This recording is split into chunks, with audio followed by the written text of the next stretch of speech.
lonely Apache took an 18-year-old girl who was left chained to a fence by her drunk father. The prairie swelled quiet that morning, save for the wind, a low, murmuring thing that combed through dying grass and whispered secrets to the bones of fence posts. Dust drifted like breath on the land's cracked lips, and overhead, the skies stretched pale and endless, as if it, too, had grown tired of watching the same tragedies play out. She stood there, bound to a crooked fence by rusted chains that had once held cattle. The girl, barely a woman, was still, though the wind tangled her hair and tugged at her torn dress like a mother trying to wake a child. Her arms were scraped raw where the iron bit her, and blood had dried in threads down her wrists. But her face held no fear, just a blank, settled quiet, like someone already gone, though the body still breathed. Eden, that was her name, given to her by a mother now long beneath dirt, and never spoken gently since. The night before, her father had dragged her out of the wagon, cursing and staggering with a bottle in his hand, and spit on his beard. He called it discipline. Said no daughter of his would speak to a rancher's boy like she was worth something. Said she was fast and foul, and better off shamed than wild. So he'd chained her there at the edge of nowhere, as if the land itself might straighten her out. But the prairie doesn't preach. It only watches. All morning, wagons rolled past on the far road. Some slowed. One tossed a near-empty canteen that missed her feet and landed in the dirt, leaking. A rider passed without looking. Another spit toward her, but missed. No one stopped. No one asked. The sun climbed until the fence cast no shadow at all. Her mouth dried. Her knees trembled.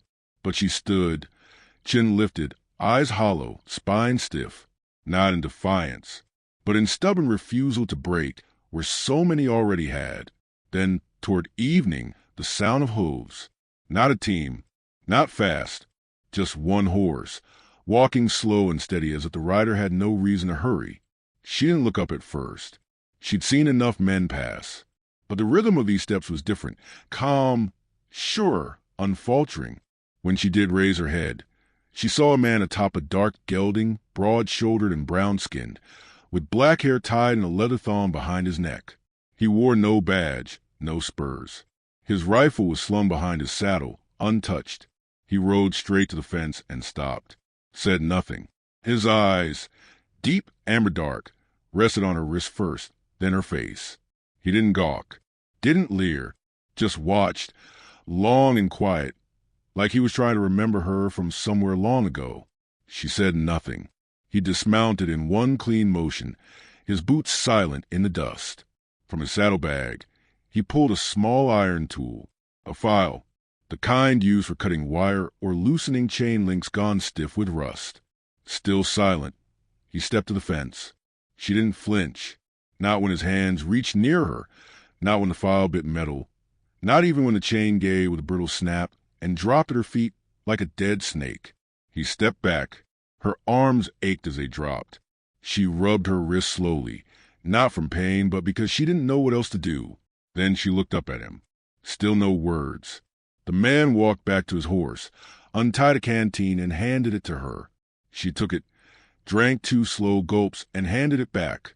His gaze lingered not on her chest or legs, but on her eyes, as if he were checking to see if her soul had stayed in her body. When he mounted again, he looked westward, down the empty trail, winding between low hills and brush. She took 1 step. He didn't stop her. Another step. Still no sign of invitation, but no sign of rejection either. She walked to the horse's side and waited. After a long moment, he reached down, gripped her arm, not tight, not gentle, and lifted her behind him. She settled without complaint, arms resting at her sides, not around him. He made no motion to guide them. The horse moved forward, unhurried. The prairie opened like an old book that no one had finished reading. She did not ask where they were going. He did not offer it. The sun dipped low, painting the earth gold, then copper, then ash. She did not cry, not when they passed the creek where her father used to fish with her as a child, not when they passed a field where her mother had once picked wildflowers and pressed them into a Bible she never opened again, not even when the fence line disappeared behind a hill and her chains, her silence, her past, were swallowed by dusk. It was not rescue what had happened, not quite kindness either, but it was the first time in all her years that someone had looked at her suffering and said, without a word, "This isn't right." And that was enough to follow. Ahead, the land dipped into a narrow valley where brush turned green and the wind grew softer. A single bird cried out as they rode into it, as if warning or welcoming. Neither could be sure. She laid her head against the man's back, just for a moment, and breathed. The world kept turning, but not the same. The house sat low in the shadow of two worn bluffs, its walls made of sun-packed clay and old pine, quiet as a prayer whispered into stone. A narrow creek ran nearby, shallow and clear, fed by snowmelt in spring and stubborn willow in summer. Around it, the land was sparse, brush mesquite, the soft breath of wind through faded sage. No signs of woman's touch. No curtains. No flowers. Only order, quiet, and time. When they arrived, the man didn't say home. He simply tied the horse to a post, removed his saddle, and led the animal toward the lean-to shelter beside the house. She stepped down from the horse without help, feet touching the hard ground like they belonged to it all along. The wind picked up a little and carried the scent of smoke and distant rain. He nodded toward the open door. She stepped inside. The air smelled of dust, leather, dry beans, and thyme. Inside were the bones of life. One cot, low to the ground and covered in a worn wool blanket. A hearth, cold but clean. A shelf with 3 books, their spines cracked but upright. A worn clay flute that lay untouched on a windowsill. There was a tin plate on a small table, and beside it, a knife so sharp it caught the light even in shadow. He entered a moment later, dropped his saddlebag by the door, and set about building a fire without a word. She stood still, her hands folded at her waist, not afraid but unsure, not unwelcome, just unspoken to. He moved with quiet economy. Flint struck stone, ember caught, and soon the fire whispered softly against dry logs. The hearth began to glow. He offered no chair, but there was a mat rolled by the wall, and she sat on it. Later, he warmed beans in a tin pot and ladled some into a bowl. He placed it on the floor near her, then sat by the fire with his own. She ate slowly, aware of how long it had been since her last meal. He never looked at her while she ate, nor she at him. When the meal was done, he unrolled a second mat near the hearth and lay down, facing the fire. She watched the curve of his back rise and fall with sleep. There were no walls between them, but silence hung so deeply it felt like a wall made of years. She lay down and slept without dreams. Morning came with a hush of desert wind through cracks in the wood. He had gone out already. She saw his boots were missing. She stood, walked to the door, and saw him down by the creek, crouched, rubbing his face with water. His hair hung dark and dripping down his shoulders. The sun had not yet broken the ridge, but light was beginning to spill along the canyon's edge. For the first time, she looked at him not just as rescuer, but as man. He moved like someone who had grown up in the company of silence. His motions were simple, shaped by old routines. His body, lean and lined with weather. His hands, large and steady. She didn't know his name. She didn't ask. But she watched him and wondered what kind of life had carved itself into the lines of his face. When he came back, he handed her a cup of water, then began repairing a fence line at the edge of the clearing. She sat nearby and watched. Hours passed. He never asked her to help, but never stopped her from following. It was late in the afternoon when a visitor came, a stout woman in a shawl, riding a mule and humming an old tune. The woman's hair was white, braided, her face lined with both laughter and loss. She dismounted slowly and grinned when she saw the man. "You ain't spoken to Ghost again, have you, Taza?" she said, chuckling. The girl started. So that was his name. Taza only gave a small nod. He glanced at Eden once, then went back to trimming a stubborn branch. The woman looked Eden over, eyes sharp but kind. She your niece? Or a spirit wandered in from the wind? Eden opened her mouth but found no answer. The woman didn't wait. "Name's Maria," she said, handing over a bundle of herbs.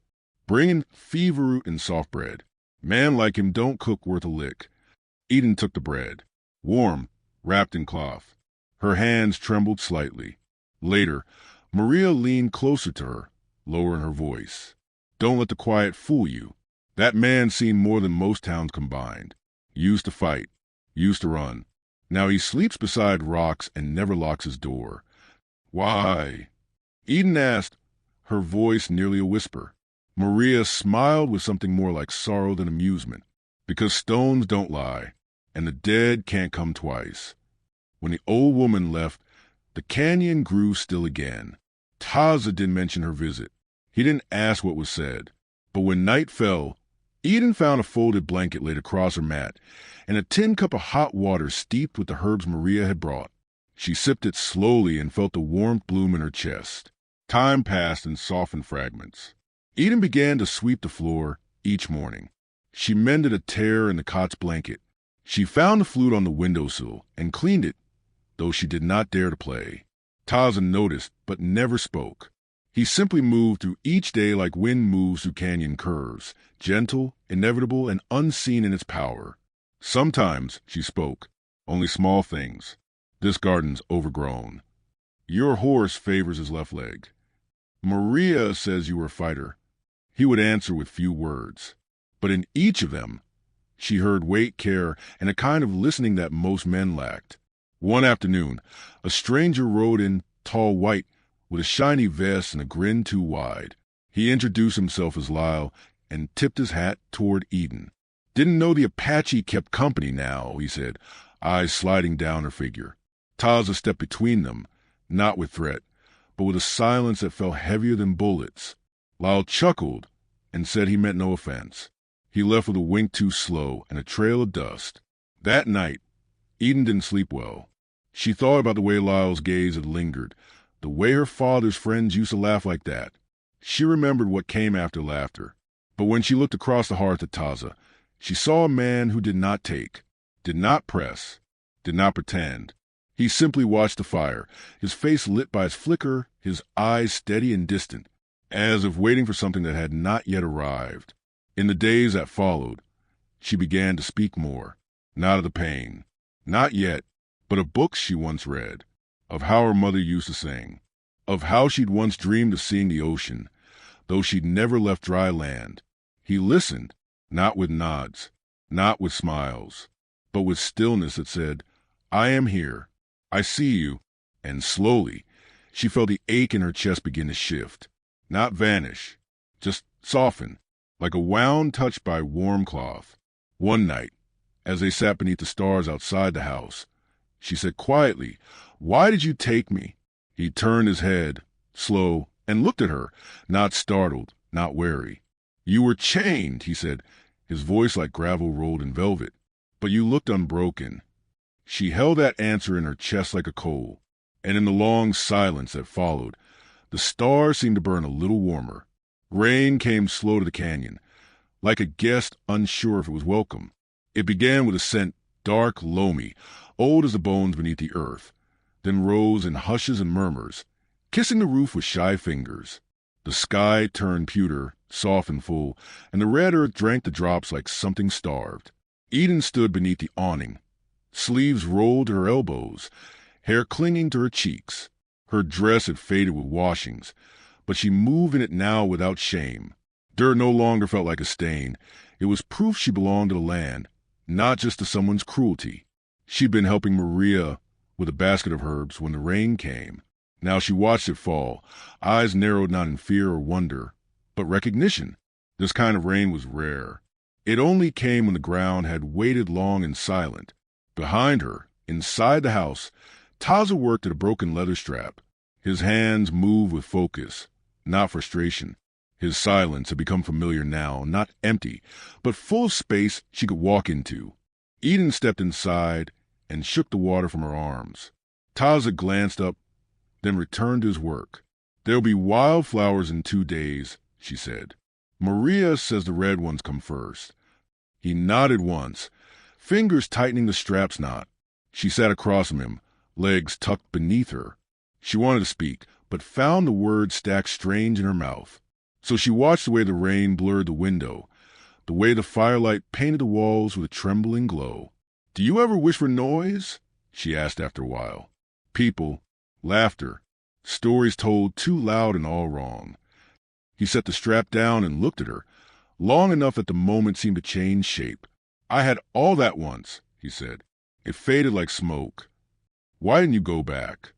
He lifted his eyes to the ceiling, then to the door. Outside, thunder rolled slow across the hills.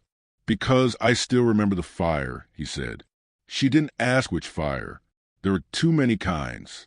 The one that burns towns. The one that burns inside. The one no one sees but still scars everything it touches. She thought of her father's breath, hot with liquor, of her mother's singing "Stop Too Soon," of the way chains bite not just the skin, but the memory. They sat in that quiet for a while, and then something shifted, not in words, but in how the air moved between them, a nearness that was not closeness yet, but the start of it. Later that week, Lyle came again. The rain had gone, leaving the ground damp and the leaves gleaming. Eden was collecting water from the barrels when a hose echoed down the path. She turned, saw the glint of his vest, the sharpness in his smile. Something in her gut curled. "Well, look at that," he said, dismounting. "Didn't think I'd find you still here. Thought maybe the engine got bored." She didn't answer. She kept the bucket steady, though her hands had begun to tremble. Taza came around the corner then, quiet as ever. He didn't reach for his knife or his rifle. He didn't raise his voice. He just stepped forward, standing not between them, but beside her. Lyle grinned wider. Didn't mean nothing by it. Just saying, a girl like you could do better than all this dirt and silence. I know folks in town. Could find you a real place. A clean one. I already have a place, Eden said. The word surprised her with her calm. Lyle's smile faded just a little.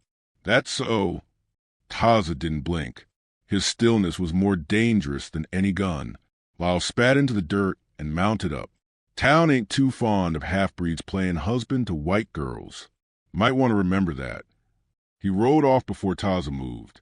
But Eden knew the man would come back. Not because he wanted her, but because some men hate being refused more than they ever loved being wanted. That night, she couldn't sleep. She stepped outside barefoot and stood in the cool hush. The sky was clear now, the stars sharp and trembling like things freshly broken. Her breath fogged the air. The soil beneath her feet still held rain. She thought about what Lyle had said, about what the town might think, about her name, and what it meant in a place that liked its women quiet and its men cruel. She thought about Taza's silence, how he never touched her without reason, never raised his voice, never asked her to be grateful. She thought about being chained to that fence, how no one stopped, how this man, who owed her nothing, had seen something in her others had spit on or walked past. The door opened behind her. She didn't turn. Taza stepped beside her. For a while, neither of them spoke. "I was never wanted," she said softly. He looked at her, not startled, just listening. "Not by my father, not by anyone. I was always too much or not enough.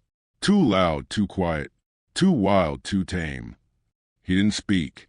She turned to him, tears sharp in her throat. "Why did you help me?" He looked at her like she was something sacred. "Because you looked like you still wanted to live," he said, even if he didn't know it. She stepped closer, not enough to touch, but close enough to feel his warmth. "I don't know what to do with this," she said, "with being safe." "You don't have to do anything," he replied, and it broke something in her, not with pain, but with relief. She leaned into him, slow as water, soaking through cloth. His arms came around her, strong and steady, like the roots of old trees. He didn't kiss her. He didn't say love. He just held her, and she knew this was the truest thing she'd ever been given. Later, she found a small wooden box beneath his bed. Inside was a necklace, carved of bone and shell, threaded with a thin leather cord. It looked worn, used, loved. She lifted it gently, turned it over her hands. He came to the doorway and saw her holding it. Didn't flinch, just watched. "Was it your mother's?" she asked. He nodded once. She paused and asked, "May I wear it?" He stepped forward, took it from her, and tied it around her neck with care, his fingers brushing her collarbone. "It belongs here," he said. She wore it as she swept the floor that morning, wore it as she boiled coffee, wore it when Maria came by and raised an eyebrow that said everything and nothing. "You're softening," the old woman told her, "like stone in sunlight." That night, Eden braided her hair differently, with ribbon, with care, but the peace didn't last long. 2 days later, smoke rose from the hills, and with it, voices, angry ones. And Eden knew Lyle hadn't forgotten. But this time, she wasn't a girl chained to a fence. This time, she would stand. The knock came just after dusk. Not a soft knock, not the kind neighbors use. It was blunt, measured, like someone tried to remind the door who was in charge. The fire in the hearth had settled into a low burn, and the sky outside was the color of spilled ink, scattered with stars that watched everything in silence. Eden had known they would come. She stood from her seat near the window and met Taza's gaze before he rose. He said nothing. Neither did she. Words were for those who still doubted what they knew, and they had lived too long with silence to mistake it for fear. The second knock came louder, followed by a voice. "Send her out, Apache. You don't own her. This ain't your place, and it sure as hell ain't hers." She stepped to the door, but Taza lifted a hand, stilling her. He moved to the corner and picked up his hunting knife. Not the rifle, not a weapon made for show, but something used and familiar. He slid it into the sheath at his hip and stepped out onto the porch like a man walking into weather. Eden followed. The air was sharp with pine and smoke. 5 riders waited near the edge of the clearing. Their torches flickered, casting long shadows across the red dirt. Lyle sat atop his horse, smug and straight-backed, a pistol resting casually in his lap. "Evening," he said. "Didn't want to come to this, but we can't let our womenfolk get taken in by types like you." Taza said nothing. One of the riders leaned forward. "You keeping her prisoner, or are you just letting her play house out here?" Eden stepped forward, her voice steady. "I chose to be here. No one took me. No one tricked me." Lyle chuckled, bitter and thin. "Doesn't matter what you think, girl.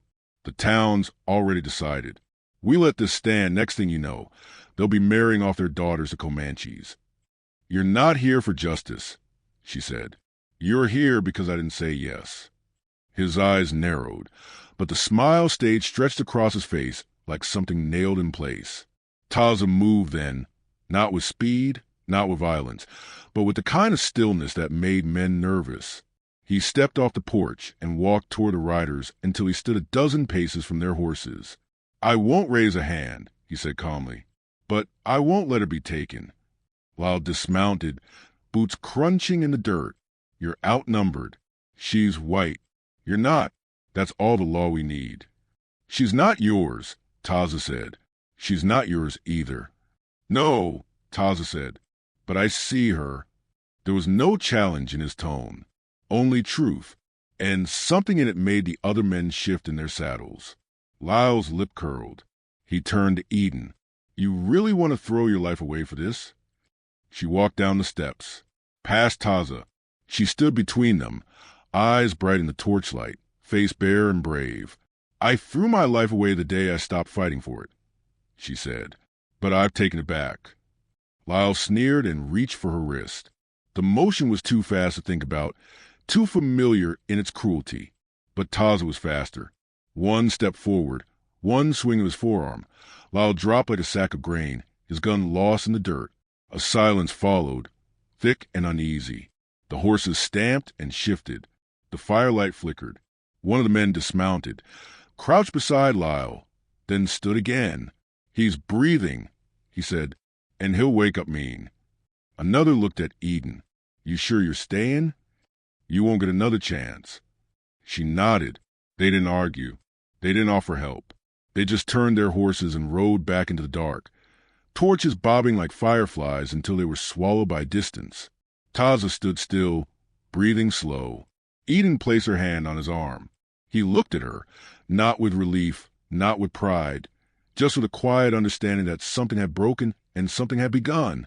They brought Lyle inside, laid him on the floor, left water near his head. By dawn, he'd be gone. Eden sat beside the hearth while Taza poured coffee into 2 cups. They drank in silence, like they had so many times before. But something in the room had changed. Not louder, just deeper. Outside, the world began to stir. Coyotes howled far off, wind rustled through the brush, and birds whispered first notes into the sky. Later that morning, Maria arrived. She stepped down from her mule and looked at the footprints in the dirt, the bruise rising on Lyle's cheek where he still slept. "I take it he ain't a guest," she said. Taza shrugged. "He came uninvited." Maria turned to Eden, eyes searching. "You all right?" "I am," Eden said. "I'm staying." Maria smiled, slow and soft. "Good. The garden could use help, and this one still don't cook worth a damn." As the sun climbed, Lyle woke, groaned, then staggered out without a word. No threats, no apologies, just the sound of boots on dry earth. They didn't watch him go. Days passed. The wildflowers came, just as Eden said they would. First red, then yellow, then pale white. She braided them into strands and hung them near the window. Taza began carving again. He took up a piece of cedar and worked in the evenings by firelight, the smell of shavings rich in the room. One day she found him marking the doorframe with something small and careful. It was her name. She touched the letters, tracing them with the tip of her finger. When she looked at him, he met her gaze. "Does that mean I belong here?" she asked. "Only if you want to," he said. And she smiled. Not wide, not loud, but like someone who had walked through fire and found, finally, water. The nights grew warmer. They sat on the porch after supper, watching stars wheel above them. Sometimes they spoke, sometimes not, but the silence now was full of light. One evening, Eden turned to him and said, "You know I'm still healing." "I know," he said, "and I might always be." He nodded, "But I'm not afraid anymore." He looked at her for a long moment, then said, "Neither am I." And the stars above them burned steady and kind, like they'd been waiting for this quiet all along. So if you ever feel forgotten, if you've ever been left chained in the middle of nowhere, wondering if anyone will come, you should know, not all heroes arrive with noise. Some come in silence. And not all love begins with fire. Some start in the stillness, beneath stars, with nothing more than a look that says, "I see you. You're free. You're home." If this story moved you, don't forget to subscribe and tap the bell so you never miss another tale from the heart of the Wild West.